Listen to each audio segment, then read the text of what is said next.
A lot going on in this tart. No pain, no gain. Let's get started. First, I'm going to lightly toast some walnuts and process them into paste with a drizzle of walnut oil and save walnut butter for later. Next, walnut sable crust. Process walnuts into meal and add sugar, butter, vanilla and salt and smooth out. Then add the eggs and flour in 2 times and scrape down the sides of the bowl as you go.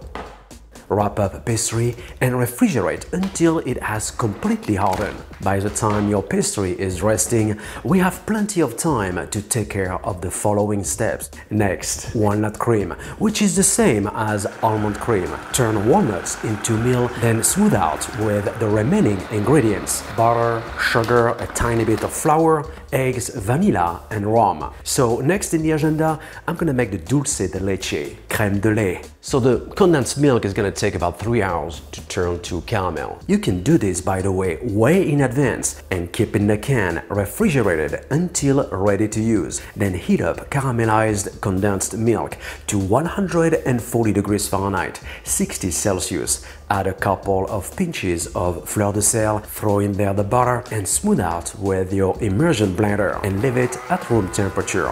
Look at what comes next. Long story short, well, I could not find walnut liqueur. So, well, I had to create my own formula based on coffee extract, rum, and maple syrup. Turns out excellent. So what you want to do first, you want to reduce espresso coffee with a dash of sugar and you will get coffee extract. Deglaze with spiced rum and add vanilla and flambe. Add maple syrup and cook to syrupy consistency. And I'm gonna use my rum coffee liqueur to boost the flavors and mouthfeel of the baked walnut cream tart and the walnut chantilly ganache montée. Speaking of which, let's do it. Bring to a boil half of the heavy cream with some of the rum coffee liqueur. Pour over white chocolate, blend well, add the gelatin, and then we're gonna add some of the walnut butter we've made earlier. And why not? Mix that up with hazelnut praline, 1:1. Then add the other half of the heavy cream, but chilled. Mix well and refrigerate mixture overnight before turning it into chantilly. Next, the coffee-infused chocolate ganache. So I'm gonna bring to a boil the heavy cream and throw in there my coffee beans. Infused coffee beans in a hot heavy cream for about 20 minutes. Sieve it over the dark chocolate. Mix well. So I'm gonna put the ganache here and let it cool to room temperature. I guess everything is pretty much ready, right? Well, except the tart shell. With this walnut sable crust recipe, you can make 3 to 4 tart shells, depending on the size, of course. So you can make a bunch of tart shells and freeze them. So for one tart shell, I'm gonna use about 1/3 of the pastry and work it out first. It's gonna turn into something more workable, more pliable, and roll out into a 3 mm thick disc. As you can see here, I'm using a frozen baking tray. It helps when the room temperature is a little bit too warm. Well, if the weather is challenging, you've got only 2 options here. Turn on your AC or use Plan B. So I am making 2 tart shells. One is gonna be 1 inch, 2.5 centimeters tall, and the other one twice taller, but smaller in diameter. So I'm gonna blind bake my tart shell for about 25 minutes. Then I'm gonna pipe out the walnut cream, just enough for 2 pies. Not done yet. And to add more texture, I'm gonna spread over walnuts. Soyons-fous.